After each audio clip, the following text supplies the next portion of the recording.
So we were completely helpless. And the way that FAFSA works as well, if you want to go and do college on your own, is you need mommy and daddy's tax information.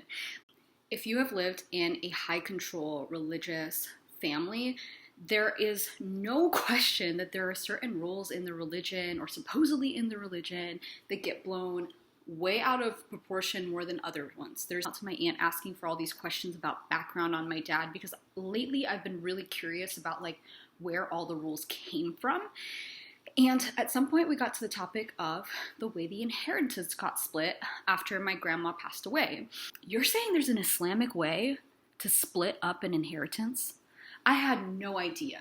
An interesting thing that I read while I was looking at that Quran verse that was talking about the way the inheritance is split is there was a part in it that said, for you don't know who's going to help you the most.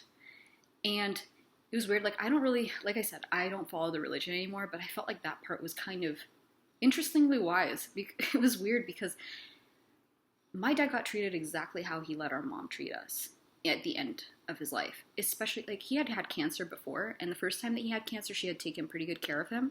But the second time, as he progressed and got worse, and it became more evident that he was going to pass away, that there was no way that he was going to beat it, her treatment of him got worse and worse with it. And I remember thinking at that time, if I just had a car and enough money for me to get myself through college and be like in shelter and everything, I would have gotten out. I was done. I didn't want to be there. And if I had had that out, I think I would have been able to actually stand up for him a little bit more.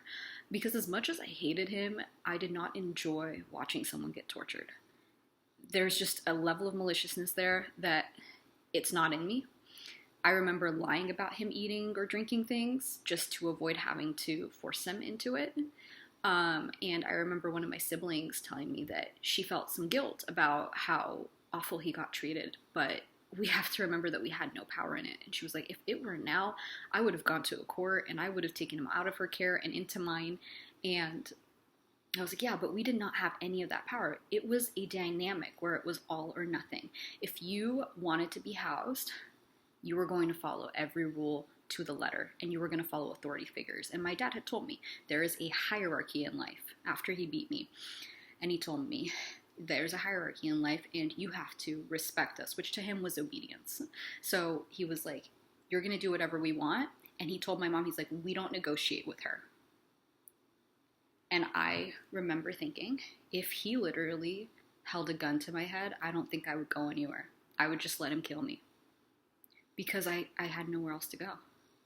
And they had always created this idea of dependence in us that we couldn't do anything, and they were always getting in the way of anything that could get us to gain any sort of independence, really. So we were completely helpless. And the way that FAFSA works as well, if you want to go and do college on your own, is you need mommy and daddy's tax information.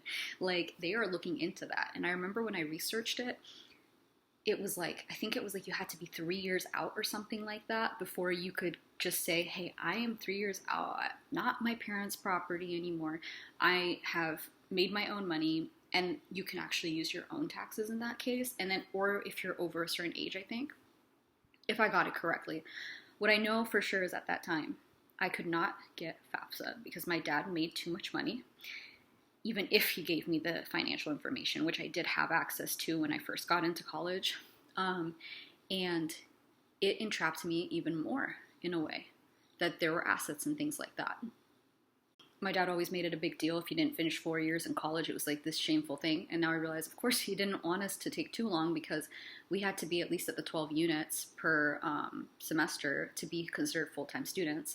Because if we were not full-time students and we were over, I think, age 19, they couldn't claim us as dependents. So, of course, he wanted us to be full-time students. Basically, coming right out, I would have to deal with the financial struggles of getting out. And then if I want to go and apply for loans and get help going to college by myself, I would have to go the private loan route probably and have to navigate predatory loans, what's a decent loan, things like that.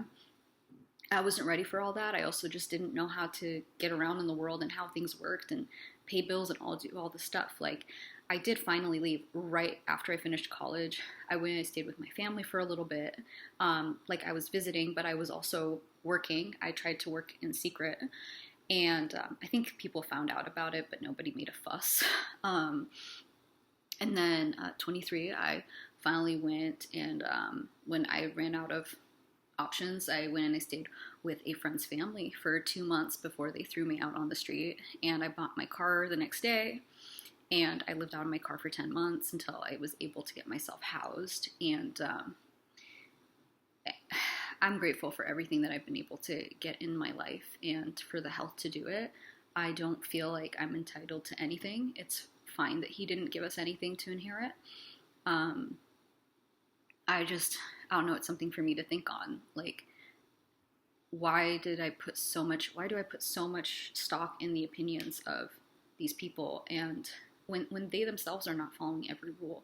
And the more I learn about my parents' past, the more I realize that they're not as perfect as they were making themselves sound like they were when they were younger. And that, maybe I really just, all this shame and guilt over things that to me are not actually like that big of a deal. My main issue is just all of the financial abuse that was happening in the house. And I think that the way that he left things kind of really demonstrated exactly how things were. I feel like it was all just an insurance plan to make sure that we were under their thumb for as long as possible. The whole message in all of this is, if you are going through that process of getting over some of the religious abuse that you went over in your family and you never felt good enough, guess what? The people that were telling you that, they aren't either. And their perspective on what's a bigger deal than others can also depend on what serves them.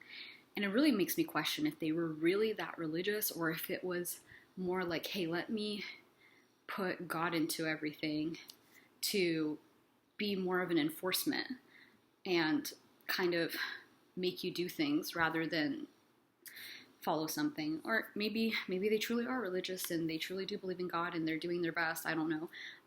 That's not my judgment to make. But, and again, I don't care if I don't inherit money, but it's been running through my head. Definitely making me question a lot of things right now.